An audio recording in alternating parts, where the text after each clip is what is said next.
Hello, Brian. It's so nice to meet you. We've met before, but it's nice to see you again. I would love. So you're an expert in running these virtual conferences. You have two virtual conferences that you run before. The world is freaking out right now about coronavirus, COVID-19. You seem to be the guy that can solve some of these problems of like if I'm a conference organizer and I am freaking out because everyone's emailing me saying, "Oh, I can't fly there." Uh, there's the promise of okay, maybe I could host a virtual conference as a way to mediate this, but that's such a big scary problem of how could you possibly migrate to it. So I'd love to get into that. But first, could you please tell me a little bit about yourself? You're running a company called WPSessions.com. Tell me about that. Tell me about yourself. How'd you get into that? And how'd you get into running these virtual conferences? Yeah, I'd be happy to. So I started WPSessions.com in 2013. So it's about 7 years old right now as we're recording this. And I started it because I recognized that I have a bunch of blind spots in my own programming experience.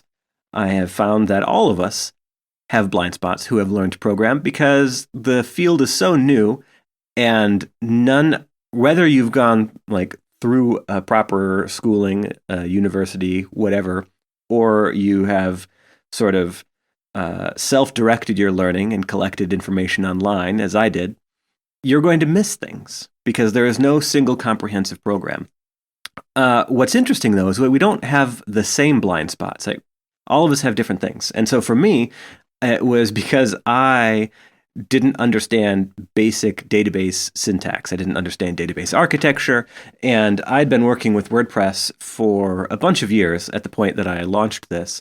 And none of my coworkers really had the answer to help me either. And it all came to front of mind when I had to write some custom queries to get some data out of the database that I had stuffed in there in a very, I'm going to say, stupid fashion because the queries to get it back out and make it useful in reporting were not great. There were a bunch of subqueries. It was a mess. And what it made abundantly clear is I don't know enough about this, and it is ridiculous that I could have made it this far into my career, which was what did I say, 2013. So about 14 years at that point, and I had not yet learned any basic database stuff because I hadn't needed to know it. And so I started thinking, what if I could pay someone who's already an expert with this to just sit down for an hour and teach me, answer any questions that I have. They don't have to prepare any material. I could just ask them top of mind questions. They could show me the answer.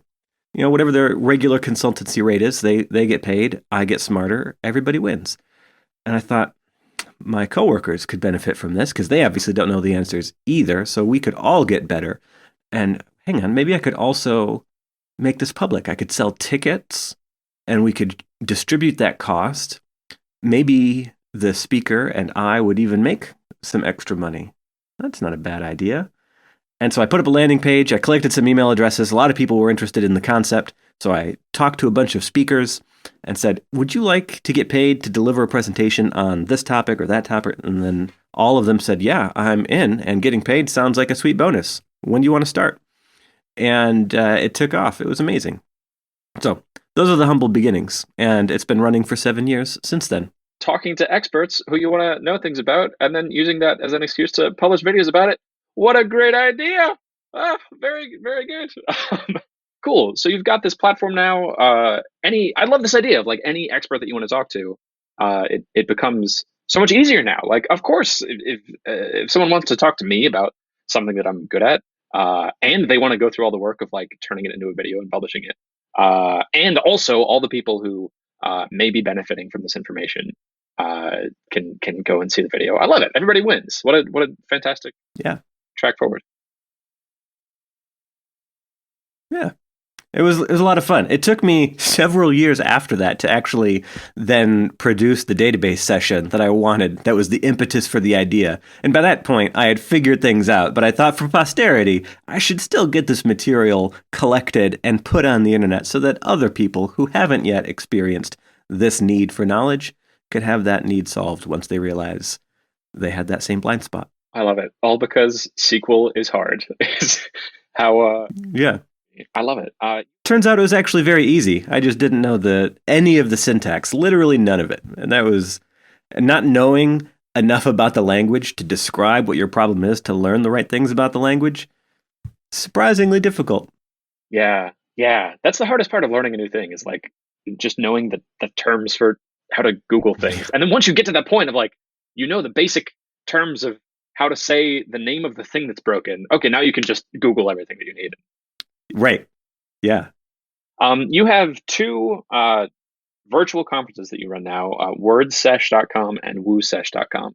Tell me about those. How did those come to be? I see that sort of as a transition from having this online uh, video tutorial site, but how is that different Yeah. from conferences? So, fun fact about WordSesh specifically, it and WP Sessions started at roughly the same time. They were kind of different facets of the same idea. So, when WP Sessions started, I wanted to have topic based sessions. So, I'd get 2, 3, 4, 6 speakers together who would all talk about a different aspect of the same idea. So, and I should have begun with the WP in WP session stands for WordPress. So everyone in my audience uses WordPress professionally in some capacity, but the sessions themselves aren't strictly about WordPress. Like the database one, right? We're just talking basic database architecture. We're talking about it in the context of WordPress, but that knowledge can apply anywhere outside of WordPress. And so I was thinking of them as like really micro virtual conferences. There are conferences for WordPress that happen all around the world called WordCamps, and they are really well attended. And I wanted to go to a lot of them. And being cash poor at the time rich and cash poor, I thought, how could I bring those to me so I could see these speakers without leaving my house? And that fueled a lot of WP sessions beyond just having the blind spots. And then WordSesh was the same idea, and it started out as a 24-hour virtual event so that it could hit every time zone in the world so that no matter where you were, there was some block of talks that you could see in a time that was convenient for you. And then crazy people would stay up for the entire 24-hour event, and it was a lot of fun. It was amazing to see the people who joined at the beginning and were still hanging on to the very end.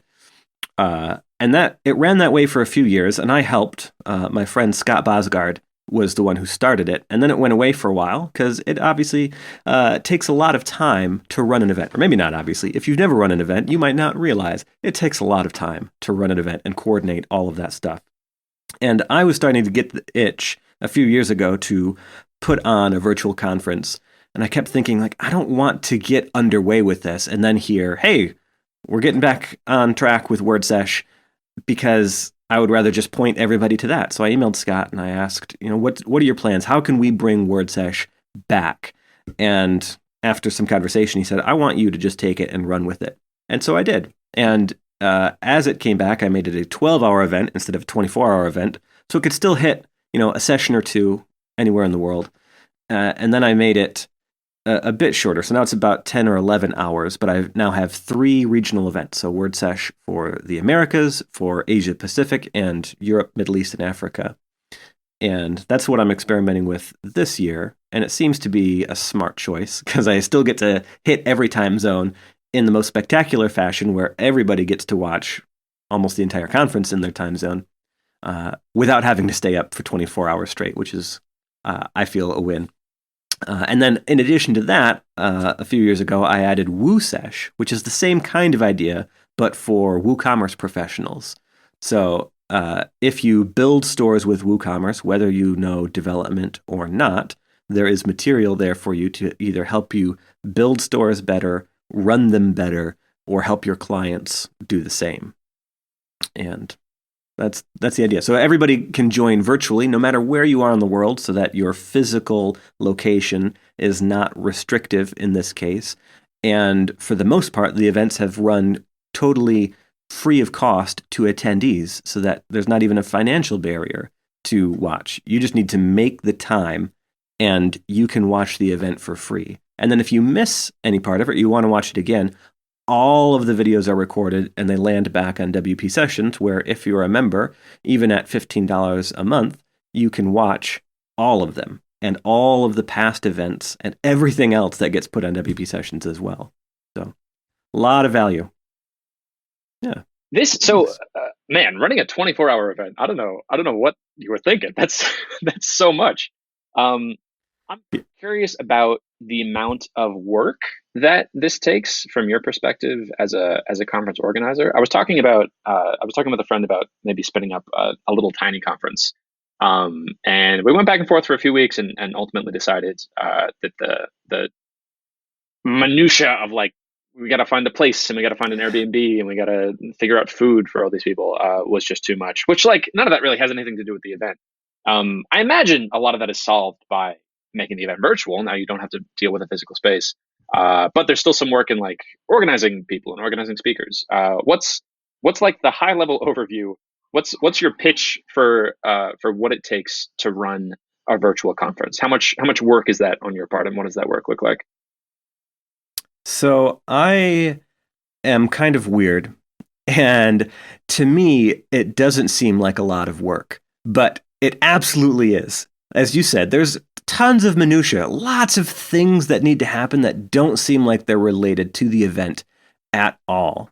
I have been running events for more than a decade now, physical and virtual, and it just clicks for me. Like I understand them perfectly. They're a system, and you just need all of the exact right things. And if you're wrong about any one of those things, it's not a big deal. If you're wrong about all of those things, it's a very big deal. But there are enough different things where if you're mostly correct in your planning and your thought process, you're probably going to have a good event. For me, when I was organizing physical events, it was who would I like to learn from? Who are the speakers that I think will bring the greatest amount of value? Where even if there were no attendees at all, I would still have an amazing time, just me hanging out with the speakers. And if you are a good representation of the people who you expect to attend the event, that's a really good way of doing it. Because, like, well, if I like these, and I know that everyone else who would want to see this also like these same people or these same topics, this is going to work really well. And then I just work outwards from there. I like to plan backwards a lot. So, like, okay, what's the date going to be? All right, so if it's going to be here for a physical event, the very first thing you need to have before you can figure out anything else is a venue. You have to know where it's going to be, and you have to have a contract that says, yes, you may use this space for this duration on the dates that you specified. Because if you don't have that and you get too far down the road, you're in trouble because maybe you won't get a venue or it will be way too expensive or any other number of problems. And now you have to change, like you have to, the ripple effect of that is crazy. So make sure you have a venue first. But all of the other details, once you have a venue and once you know who you want to speak, are all kind of extra, right? Like you need to market and promote so that attendees know that it's happening and to get there. And how you market and promote and all of the steps that go into that are going to be different for every event. Like if you have some well-known names that everybody is going to fall over each other to get to the event to hear speak, you probably don't have to do a ton of little bitty bits of marketing, right?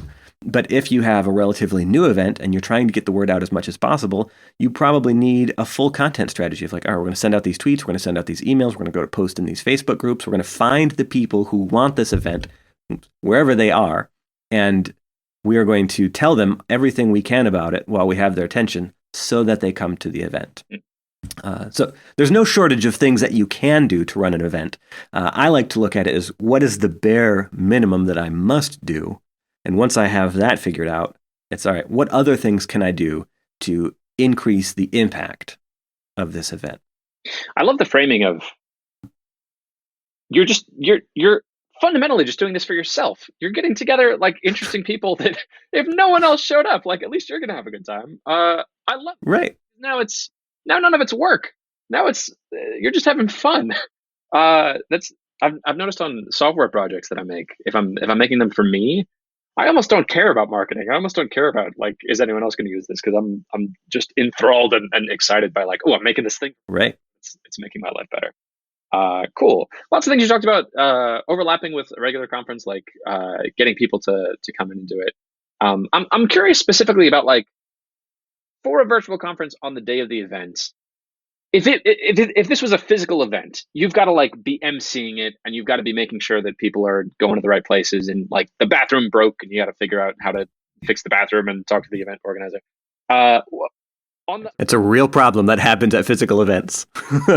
on the day of the event, does everyone know, okay, we're going to this Zoom call, and you're just sitting back watching like everyone else? Are you like messaging speakers? Is what does the work look like of like you're at the virtual event, you're hosting it?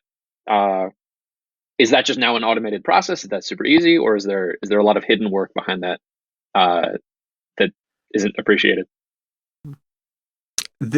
So it could go both ways, actually. I'll start first by saying there is still a lot of work that I'm doing during the day, and so I can't just kind of kick back and enjoy the presentations. But I can do that more for a virtual event than I can for a physical event. Because in a physical event, like you can't even really be in the room with the presentation happening because you need to be out in the hallway making sure that people know where to go, making sure that all the volunteers or other staff uh, have all of their questions answered so that any attendee who has a question can get their question answered. There are several more moving parts, right? Because as you mentioned, like there's the food, right, snacks, coffee breaks, etc., that are happening, and a lot of that is taken care of for you by the venue, by the whoever is contracted to take care of the meals. But there's still lots of incidental questions that come up all the time, all day long. Your job is just to answer questions and redirect people at a physical event. For a virtual event, a lot of that goes away, at least for my style of organizing things. So people know in advance, here's the URL where you're going to come to watch the event. It's usually whateverevent.com/live, because it's very simple, very easy for people to understand. And it works regardless of what platform you end up using to host your virtual event, because you can just put all of the information on that page to get them to wherever it is that they need to be. And from the beginning, you can just start telling people, yep, on this date at this time, go to oururl.com/live, and everything you need will be right there. In my case, the whole event gets embedded right there. So they literally don't have to, there is no step two. But for things where that's not the case, like if you were running it in Zoom, for example, you just put the link to join the Zoom call. And if it's password protected, you also put the password right there. And ta-da, now they have everything they need to know right there. In terms of like reducing the workload, automating things, one of my favorite things to do that you can do with a virtual event that doesn't work in a physical event is pre-record the presentations. Because even if your presenters are available to join live, if their talk is pre-recorded, it solves a number of problems that can crop up.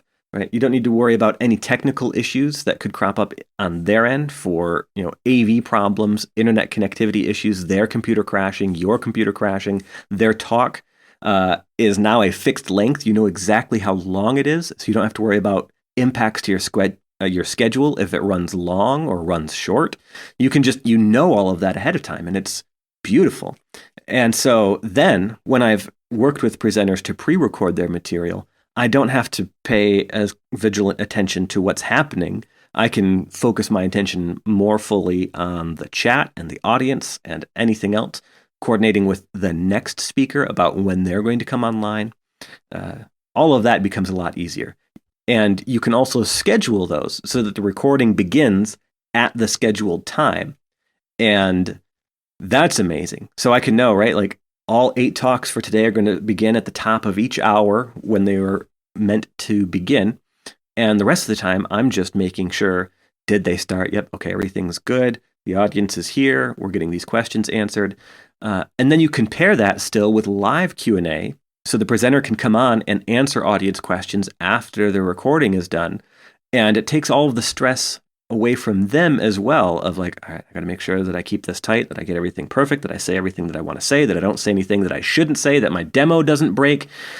So they have a better experience, I have a better experience, and the audience can be served even better when it's pre-recorded.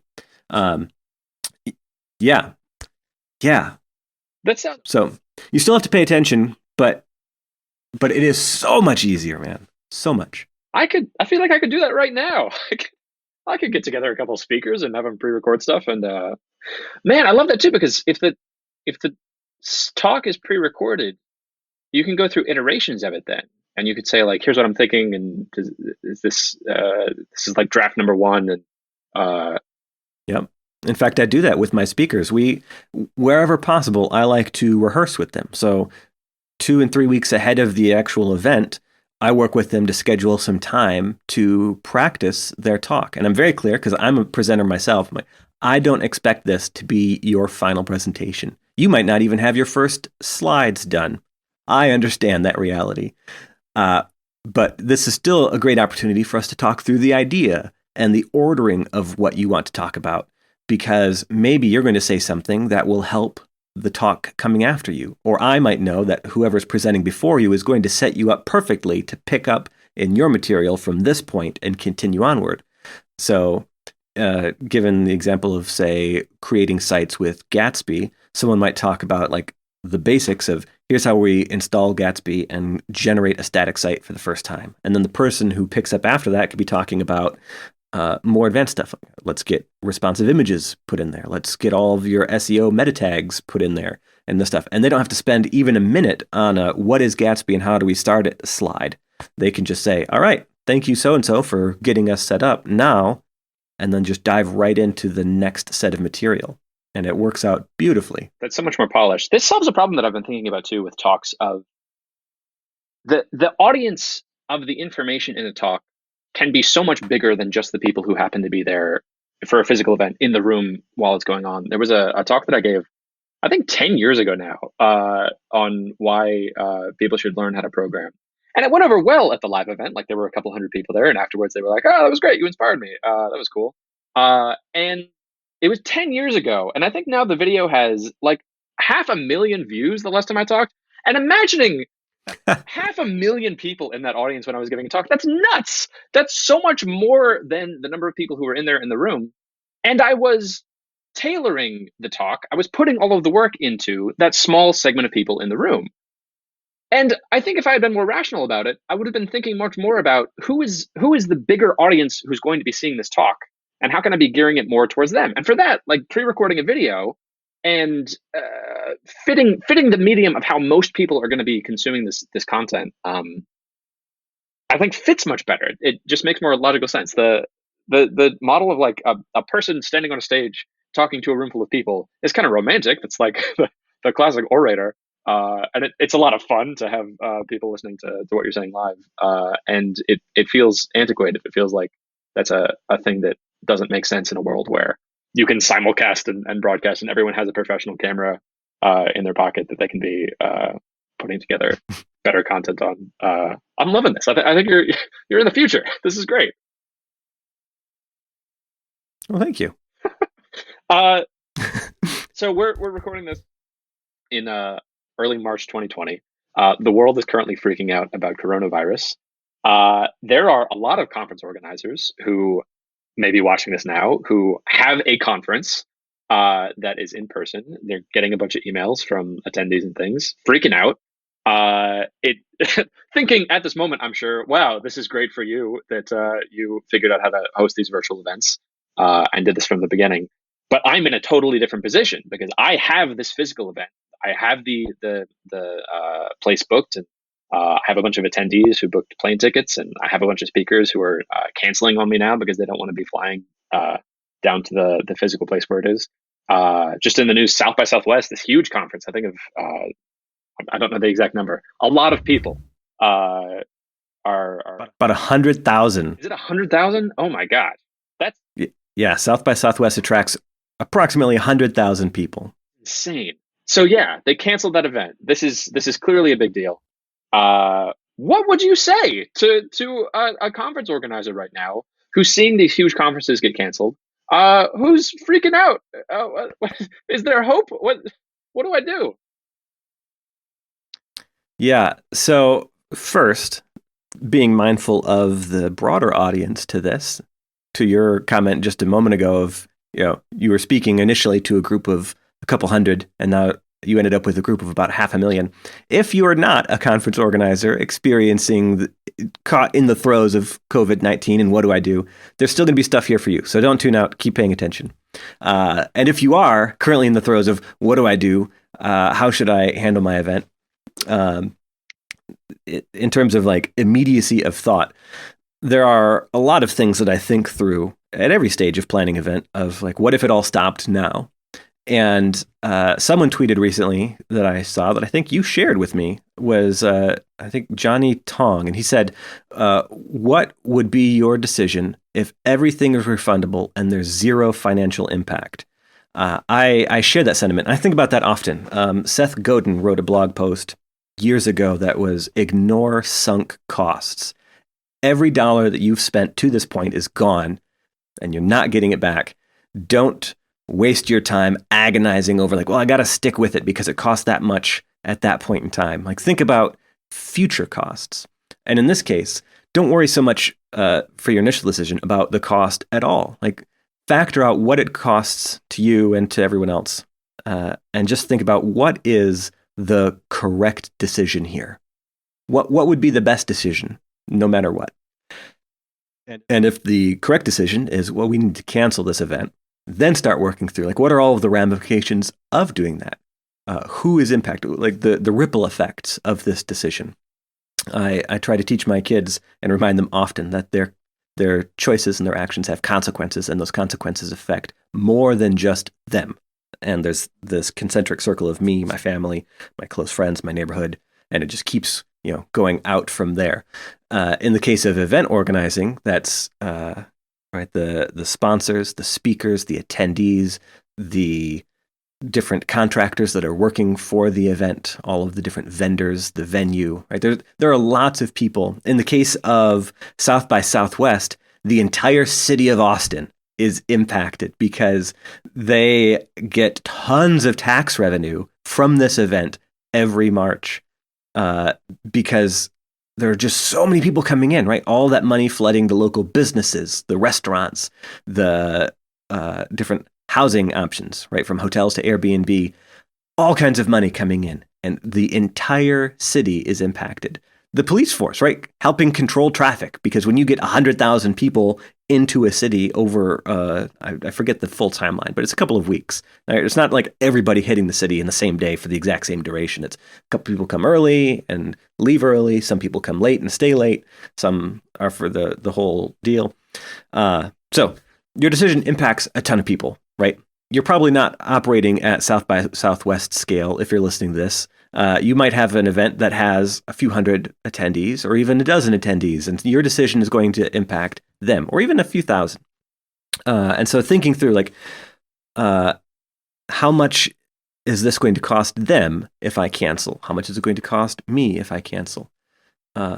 These are like, there are so many different things to think about. So first start with if it didn't cost anybody anything, what's the right choice? Okay, that's the right choice. Now what does that choice cost? How much runway do we have to make all of these decisions?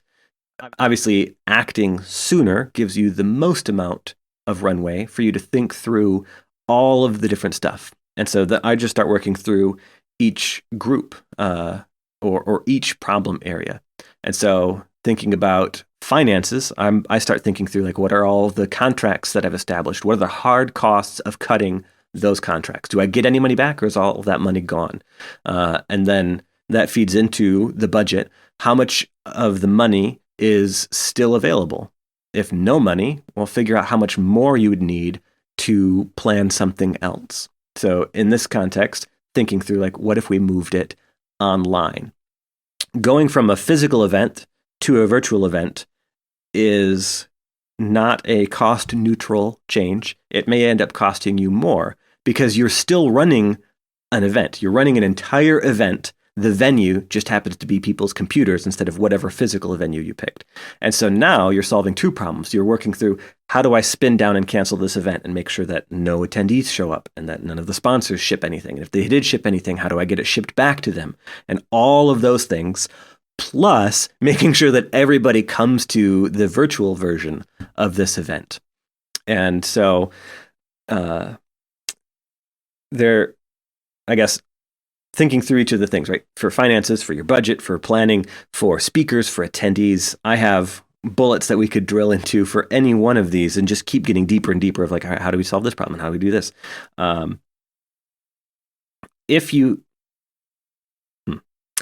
I will put a pin in here and let you ask some questions. In the budgeting side of things, right? Like if you had money left over, right? You could cancel everything and you still have some money left, and you can spend some of that money on the virtual stuff and still have money left. An amazing thing to do would be to create a relief budget for attendees who can't get out of their flight or their hotel, who are going to stay home because they can't come to your event, but still have to eat that cost. There were some organizations in the WordPress space. WordCamp Asia was originally going to be on February 22nd.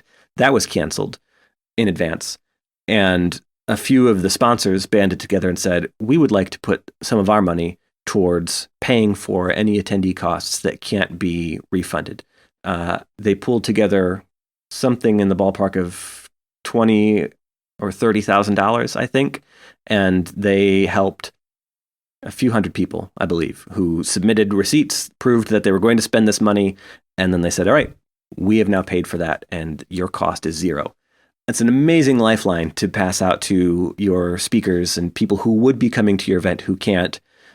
And if you are running an event that has sponsors, there may be sponsors who'd be excited to put their resources behind making that happen. So there's one idea.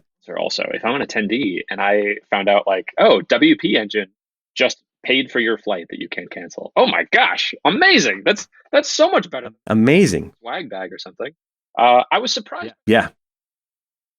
That a virtual event could cost more than an in-person event. That seems outrageous. I would think an in-person event is like, do the venue and the food and the travel and transportation. What costs could there possibly be that would offset that in a virtual event? Yeah. So that is true. A virtual event can cost more than a physical event. I misspoke. What I meant to say was it will cost you more money to run the event than you've already put into your physical event, because you've already sunk dollars, presumably, into the physical venue, into vendor agreements that you can't cancel, all of those things, right? The food, et cetera. And now you're also going to invest in all the infrastructure to host the virtual event. In most cases, if you're doing things well, a virtual event costs orders of magnitude less than a physical event. I can run my entire virtual event, inclusive of all of my time to prepare, host, do post-production, everything, for usually less than what it costs just for a physical venue for an event with the same number of attendees, because the venues are insanely expensive. I think they are priced appropriately. I don't want to say that they're like gouging people. It costs so much money to build buildings the size of the venues that cater towards hosting conferences. Sure. This is more a reflection of like the costs in the physical world are crazy compared to the digital world. Yes, just moving bits around. It's practically free.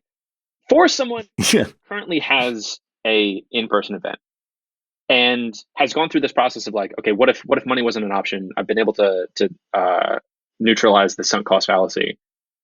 This event needs to be canceled.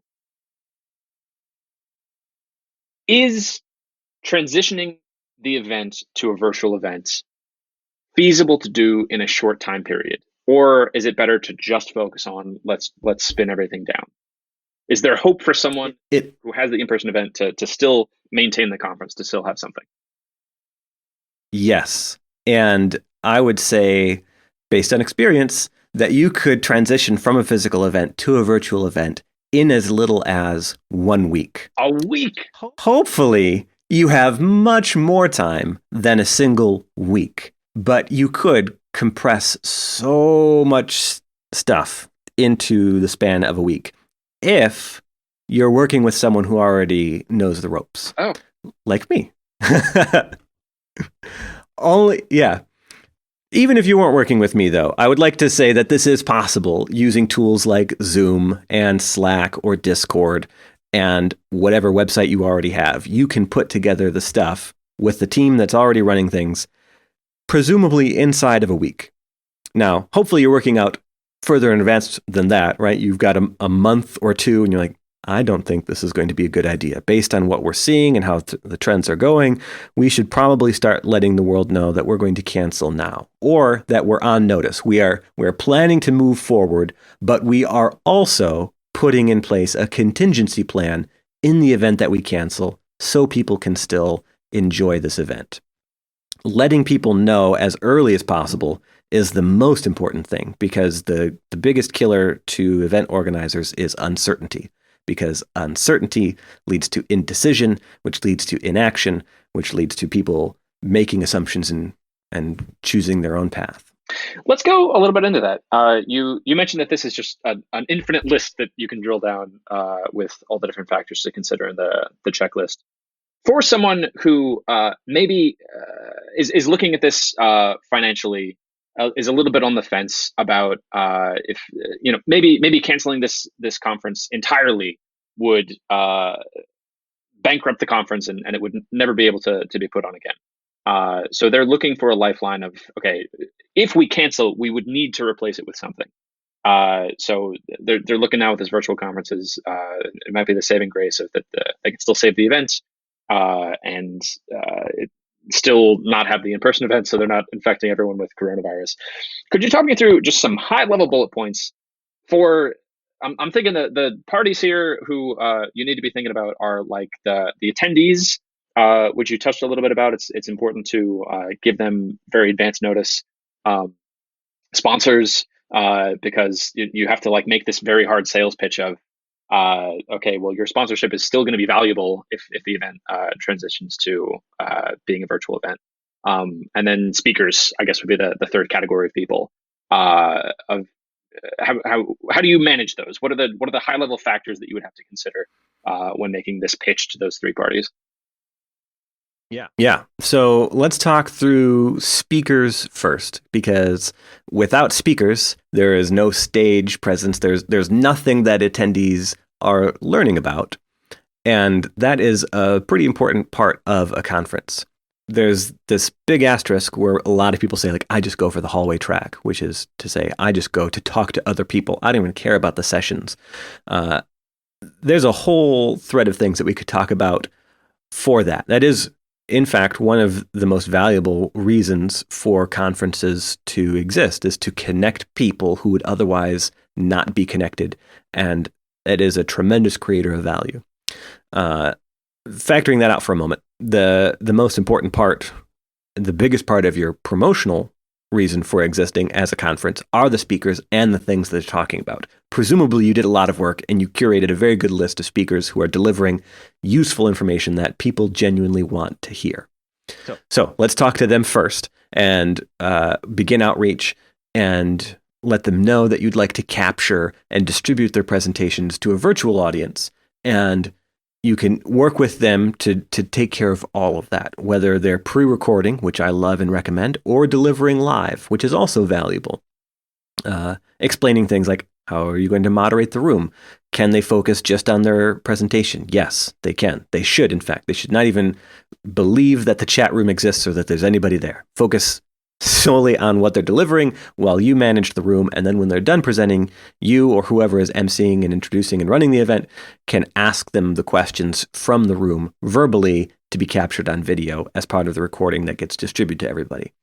And then depending on how you proceed, maybe the speakers still join you physically, right? Like if there's no risk of where they are and where they're coming to, it's just you and the speakers in a very small environment. And you get to be in the room with them, introducing them, and then they take over. That's neat.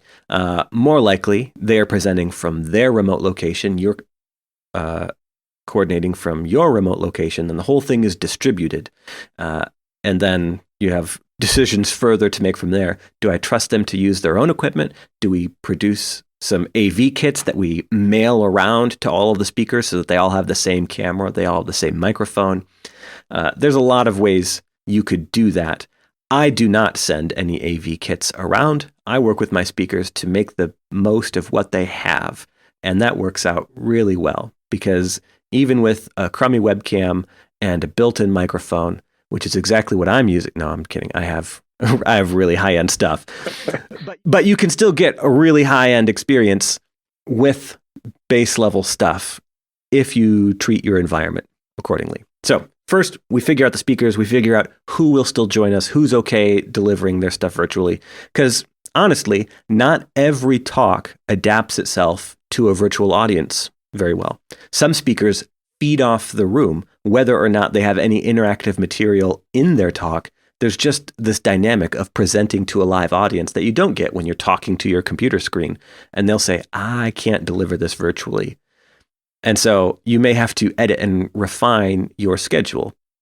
And then there are things where there are interactive portions, and they definitely need a physical audience to work. And those obviously won't translate at all to digital. The funny thing is, recordings of those talks delivered live do work because they've delivered them live, and you now, a voyeur watching the video, can see how the whole thing unfolded with the real audience. I believe the material itself could be translated, but the way that they've prepared it, maybe not. I have a question on that.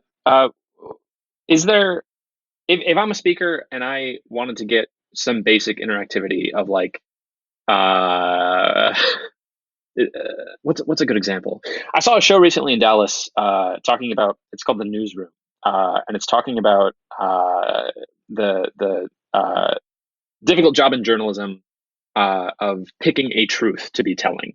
And they opened it up with this beautiful interactive portion where they asked the audience who believed that tomatoes were a vegetable and who believed that tomatoes were a fruit. And then you get half and half of the audience, and you feel like you're invested now as an audience member of, I have an arbitrary opinion in this kind of trivial detail. And then they went on to make analogies of like, okay, this is kind of like the political climate, and this is the difficulty of a journalist is, do you call a tomato a fruit or call it a third thing, like a food? If I was giving that talk at one of your virtual conferences, do I have an option of, you said that there's like a Slack going on. I would think that I would be able to translate that somehow into still being able to have some sort of interaction. Correct. Okay. Yeah. There is audience polling and Q&A. There's the chat room that's happening, right? There's lots of ways for you as a virtual speaker to interact with the audience. But it requires you to adapt your material. And because of the latency of that request, right, there's about a 20-second delay from when you say a thing to when the audience person hears it. Then they take a reaction. Even if you see it automatically and start talking about it, it's now 40 seconds from when you first said the thing until you're now commenting on whatever the thing you said based on the audience feedback, because there's that 20-second loop again where you've seen the thing and now we're talking about it. And so if you plan for that, it totally works, right? I'm going to ask you a question right now. We'll come back to it in a minute. And the people, are answering in the chat, or they're answering via the survey or whatever it is. And maybe you're starting to incorporate that in your slide. I see a lot of people saying this and yada, yada. But if you've never presented virtually before, that would be very weird as a presenter. Like, I'm going to ask you a question. Oh, and nobody can any of you hear me? Sorry. Oh man, that would be terrifying. Agony, right? So some of that is lost. And if a lot of your material includes comedy, right? You're telling these great anecdotal jokes, and there's no one to laugh at them. You don't know if they're landing, if anybody is even enjoying your talk. It's a real downer. And then where people have produced experiments, I've seen people make drone flies via API requests. So like a new order came in for a store, the drone took off, flew across the stage and landed, or a light bulb turned on, right? Like there's all kinds of neat things that you can do that create really compelling physical presentations because you can see them happening. That could still happen virtually, right? As I said, recordings of these talks can have the same impact, but it requires the presenter to think through like, oh, well, we can't just see everything here in my webcam that's glued to my face. I need a shot that's pulled back further that captures my computer and all of the hardware that I'm working with, or whatever it is. Stephen Wolfram, the guy behind Wolfram Alpha and a whole suite of things, in his home has a room that has been designed to simulate a stage because he gives tons of virtual presentations. And so he's got a podium, and on the wall that he's facing when he's standing at the podium is a screen that shows the audience. And then behind him is the screen that shows his slides. So for him, the experience is very similar to being in the physical space, even though he's not there. And then what the cameras capture is also fairly similar to what it's like to have him up on stage with the other real speakers. So you could totally do it. It just requires a proper amount of forethought. And so if you're in the throes of like, we have to change your conference, we have to cancel the physical event, we have to have something to save it, a virtual event might be it. Part of the stage of that transition is figuring out what things can translate to a virtual event and which things can't. And of those things that can, which ones can we actually do? And then of those, which ones do we actually do? And that feeds the rest of the decisions. That's so cool. Have you had him on Isn't it amazing? Do you know this? I have not, but now I really want to. Yeah. Great. Okay, so for speakers, sounds like first thing is just figure out, is the speaker going to come to us, in which case we have an AV setup and don't need to worry about that? Or do we need to figure out how they're going to record from them and iron that out? Either looking at what stuff do you have available and let's try to get the best setup from that, or sending out an AV kit, which I love. I love the idea of just getting a little package. It's my camera and microphone, and it's all going to work and be standard. Is so cool. And then the biggest challenge for the speaker will be making sure that all of their information that they're presenting will translate well. It's a different medium. You can't do call and response instantaneously. And so the different medium has some drawbacks, like it takes 40 seconds to get a full round trip. And I'm seeing advantages of, like, if I wanted to get an accurate poll of what technologies are you using, how would I get that from a live audience? Am I going to do like a show of hands of like, right. For the show, it would be like, okay, whose tomato and whose tomato is a vegetable and whose tomato is a fruit. In the live show, you kind of got a sense of, I think it's about 50-50, but it feels like an advantage to be able to see like, oh, it's 60-40, and the 40% people who think tomato is a vegetable are just much louder than everyone else. You can be more precise. I would think that you can play more with advantages of that medium of being able to get a lot of individual feedback precisely. Yeah. You can ask a more detailed survey too. It doesn't just have to be A or B. It's like, well, is it A, B, C, or D? And you can, depending on the size of the audience, right, you can get a really nice amount of detail from that. I like that. Cool. Okay, I feel good about speakers. We have sponsors and attendees as our two other groups that we got to figure out. What are the problems? Yeah. Well, let's tackle attendees next, because they're the easiest to explain, right? So the first thing attendees need to know is that the physical event has been canceled. And so you want to tell them about that as soon as possible. If you have a relief fund for them, for people who can't get their money back from traveling, now is the time to tell them, we've set up this fund, and if you are going to be financially strapped, please apply. We want to take care of you.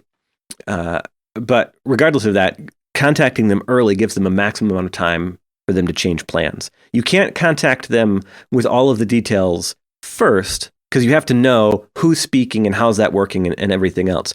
But you can still tell them right away, the physical event is canceling. We've got a contingency plan in place. We are going to host a virtual event, right? Depending on how much of the information you're ready to reveal at that time, we'll clue you in with more details as they become available.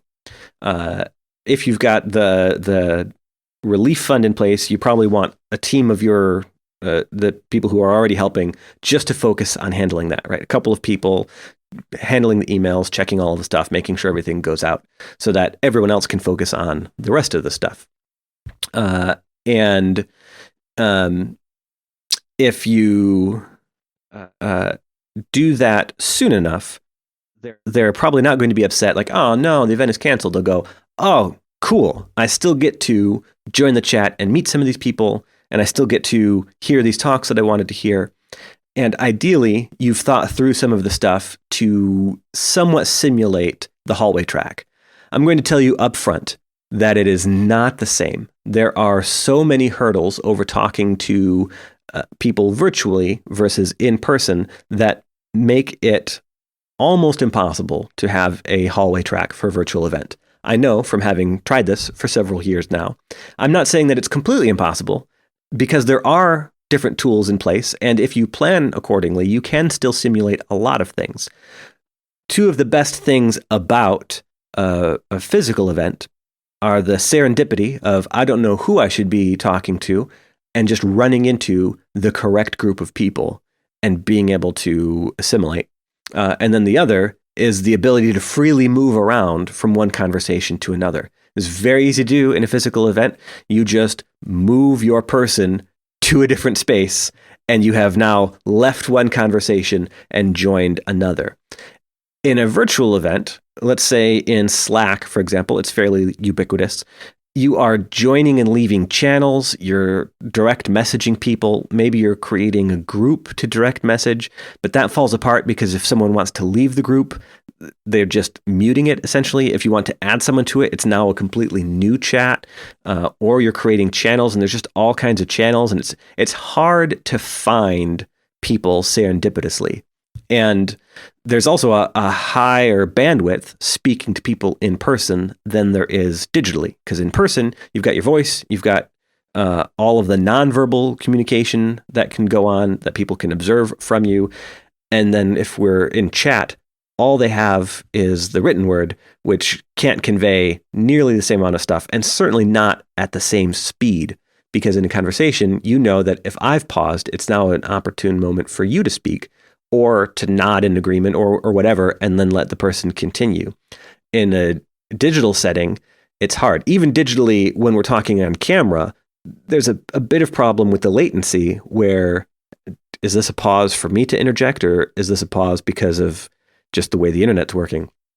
And so a lot of that is really hard, but you can still have a lot of great success by surveying attendees ahead of time, helping recommend people that they should talk to when chatting, creating virtual breakout rooms. Zoom has some breakout rooms. There are a few different virtual conference tools that I've seen that have been experimenting with, like this icebreaker.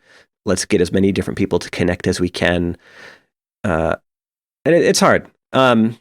So try to, as best you can, facilitate that, yes, there is a hallway track, while minimizing or setting an expectation that is different than a hallway track in a real event. So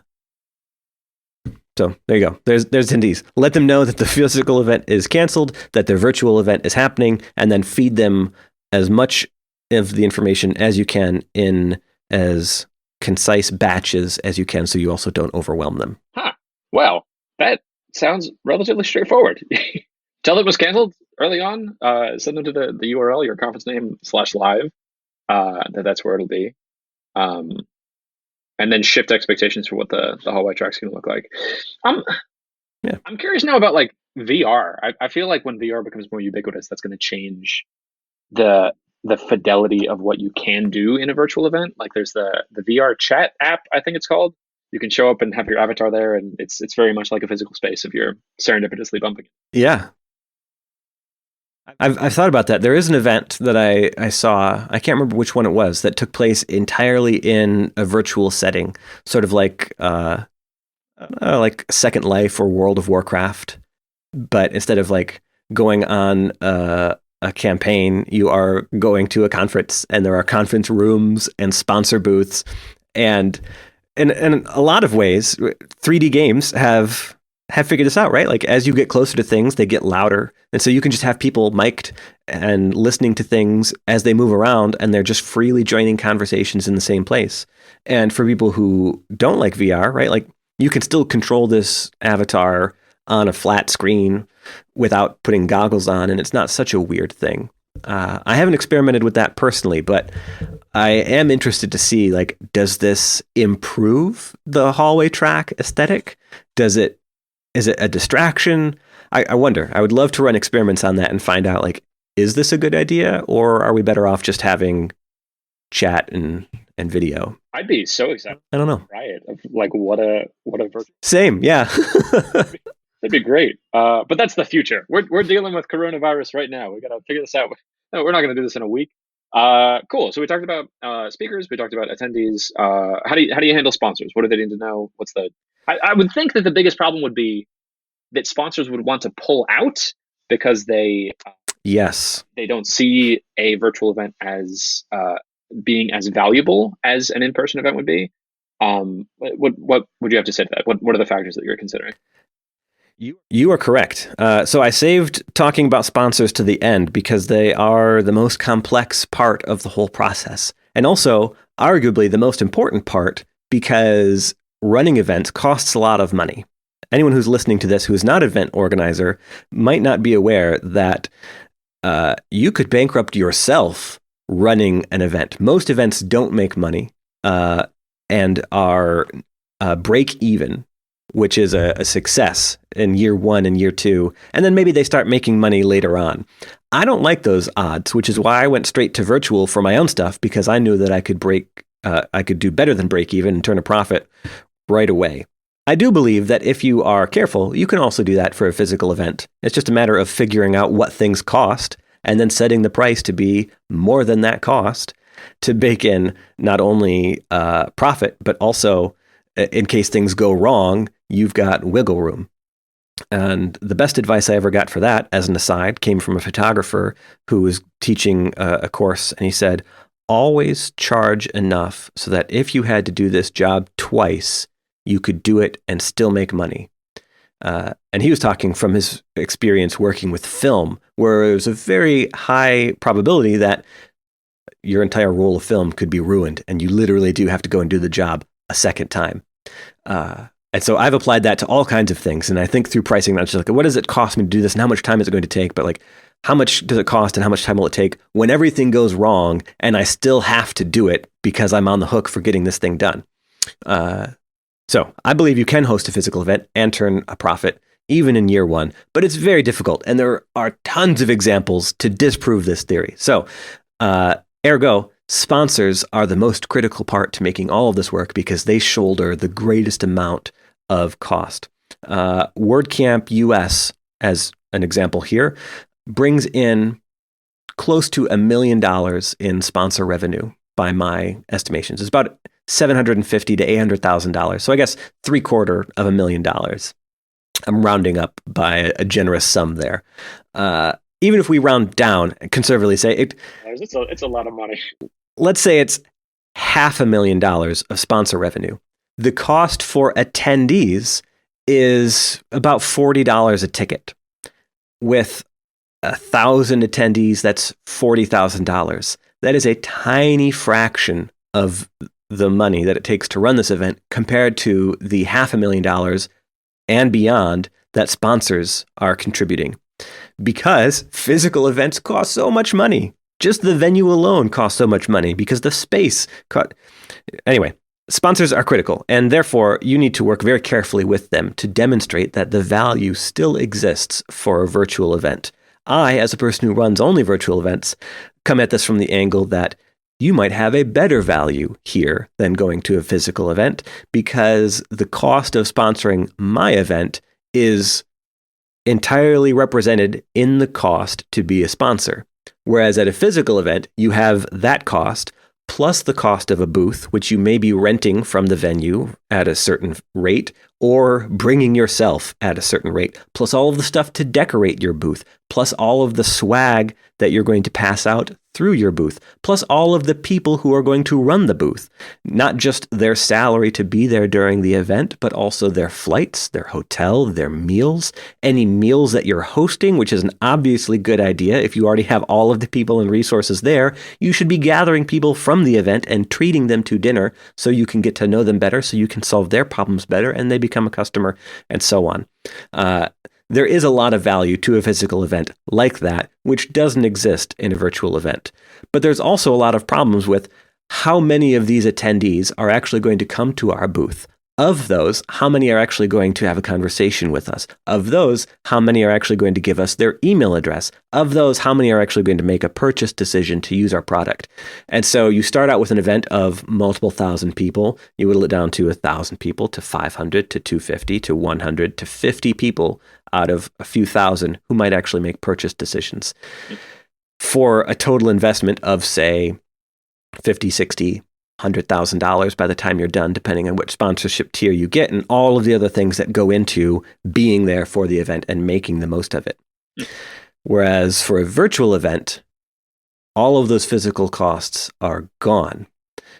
In the case of you had a physical event, you've canceled it, and now you're trying to get them to not bail, some of those costs may still be present. And so what you're now helping them realize is they need to ignore the sunk costs and pay attention to the future costs and benefits. So no, you can't have your great big event booth and all of these people there and doing all of these things. But instead, we are giving you 15 minutes of time in front of the entire audience during the virtual conference to present your best pitch. And that can be used however you want. And we'll have these call to actions present on the page that people can click to give you their email address and contact information immediately. Maybe you work out a special arrangement consenting with the attendees. Yes, I would like to hear from the sponsors about this event so that they can do follow-up communications. One of the things that I do is I create a dedicated email for each of my sponsors that goes out to my entire mailing list. I keep my event limited to a maximum of 3 sponsors. Ideally, I'm working with a sole sponsor where we can do even more stuff.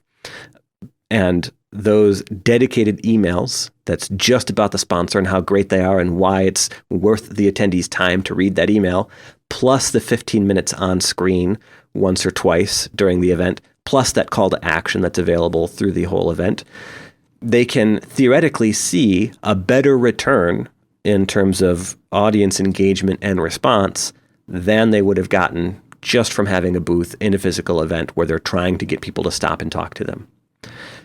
They don't really operate on the same level. There are pros and cons and benefits and negatives to both. And it's just a matter of, are the benefits of being a virtual sponsor great enough for the sponsor to stay and not be upset that they missed out on the physical event? And there are ways to help them come to that realization. Cool. Okay. So if you were starting from the beginning, the cost of a in-person event is much higher. You need much more sponsorship money for things like the physical booth and having people physically there and paying for meals and everything else. So you, from the gate, would need less sponsorship for a virtual event. You're just doing things at cost. You can effectively, right, as all of the money that you're giving me the money that you're giving me is more effective because that's just going towards your sponsorship, your 15-minute spot of the pitch that you're giving. For a conference organizer who's trying to pitch sponsors to transition from sponsoring their in-person event to still sponsoring the virtual event, it sounds like you're going through the same sort of sales process. You just need to have a negotiation with them of how could we still make this worthwhile to you. There are advantages of having it virtual. We can have your little call to action on the screen while you're giving your pitch. You can guarantee that this is going to be seen by everyone there instead of just your little booth. It sounds like analogous to the speakers of they need to be thinking about it differently. They need to be recognizing that there is not the in-person serendipity. It's a different medium. It's going to have different advantages, disadvantages. And the overall message I'm getting from you, it sounds like is depending on how you approach it, if you're taking advantage of the advantages of the medium of it being virtual, the virtual sponsorship could be worth more to a sponsor than sponsoring an in-person conference. Is that right? I think so. Yeah. Cool. We're running low on time. I want to be respectful of your time. So I have a few rapid fire questions for you. I had a weird idea in solving this problem. What if you had... So people are emailing you saying, I don't want to go because coronavirus and I'm scared. Let's say you have like half of the people gung-ho that they're definitely going to go, and you have all your speakers and you have all your sponsors, but half of your attendees are saying, I don't want to go because I'm scared and I don't want to get coronavirus. Is there a hybrid thing you could do of like you could still keep them engaged virtually and simulcast it? What are your thoughts on that? Yeah, hybrid events are possible. They have been done a lot. Churches and various organizations in that field do this often, where they'll have like satellite events. So they'll have a bunch of people together in one space, and then they're simulcasting to other places, and there's someone physically in the room in those, doing interaction, getting that information back to the main, the central spoke, rather. And that's one way of doing it, where you have multiple physical events all sort of interacting with each other. And then what you just described, where you still have the conference and you just have a bunch of remote viewers who are participating through the live stream, through a companion chat app that you're using for the event. Totally doable. The one thing that I would point out for anyone considering that is, if you want the people who are watching from home to feel engaged and connected, you should be utilizing some way to include them in the Q&A after each session. And that you probably want to use that same solution even for people who are in person. So instead of passing a mic around or getting people to come up and ask their question, they're also asking the question digitally via whatever app or solution you're using, so that everyone's questions come to the same place, and then the MC can be the sole question asker. I like this, even if it's everybody still in the same room at the same physical event. Really makes questions, the Q&A, be about questions and not about, well, this is more of a comment really, or here's a really prolonged setup from my very specific thing that doesn't matter to anyone. The MC can just cut right to the chase and be like, what do you think about blank? Yeah. And it makes questions go a lot better. That's a great idea. I love that. And then that's very equalizing for if I'm attending the event virtually and I hear my question getting asked, and the questions coming in, I don't necessarily know if there are people in the room or remote. Yep. The challenge here is that to get the feed to them, you're going through the conference Wi-Fi, which has improved dramatically for the events that I've attended in the last few years, but it does still pose a problem because it's not always perfect. So that's one thing to be mindful of. If you're already recording the events, it is not too much additional work to hook up a camera or utilize that same camera to then broadcast the live stream. And platforms like Vimeo Live make this less painful than others. Vimeo Live's platform, if you think back a few years, there was livestream.com.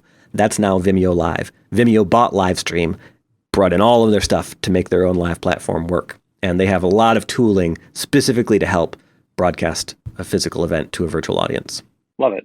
Cool. That sounds like another viable option. I was reminded there's a conference I go to called MicroConf that is the conference that we got in touch through. And for the last 2 years, I have been bootleg live streaming it just from my phone, just to have a recording of it later that I can do the MicroConf recap notes on. And it's so easy. You just take your phone. I was doing it through Facebook Live, but there's so many different apps to do it on. And then it's live stream. I just sit like in the front row. They haven't gotten mad at me. I hope that they don't get mad at me finding out that I do this. Cool. So we might have to edit this part out. Brian, thank you so much for your time. If there is a conference organizer who would like your help to ask you a few questions and maybe wants to hire you as a consultant, is that a thing that you do? That is a thing that I've done, yeah. So fastest way to get in touch would be to just email me, Brian, my name, Brian, at wpsessions.com, and just let me know what you need help with. And I have all kinds of stuff that I've probably already thought through that will be able to help you. And then if you're not a current organizer and you're just thinking about getting into events as a very first step, perhaps virtual events, you can go to runvirtualevents.com. And I have, as of right now, just started a limited run email series. And it's probably going to be about 10 or 12 emails when I'm done. And then it may produce some cast-off resources like ebooks and a virtual course or something, depending on what the interest level is, on how to run a virtual event. Ergo, runvirtualevents.com. If you're watching this as a video, those links will be in the description of the video. If you're listening to it as a podcast, it will be in the show notes. Brian, thank you so much. I think we've hit all of my questions that I had. Is there anything else that you wanted to cover? Oh, so many things. We could go down all kinds of rabbit holes, but the point that I want to reiterate that I kind of mentioned at the beginning and maybe scared people away from as we got into the detail is that this can be done as simply as you would like it to be done. There are a million different things you can think about and do, and you don't have to do any of them. You could just simplify to the core of who are our speakers, when do we want them to be broadcast online, who wants to come and attend this, let's connect those people, and that's the whole thing. Everything else is extra. You make it sound so easy, and your calm, confident voice. I'm feeling less anxious already. Brian, thank you. Oh, good. It's been my pleasure. Thanks for having me. So, goodbye.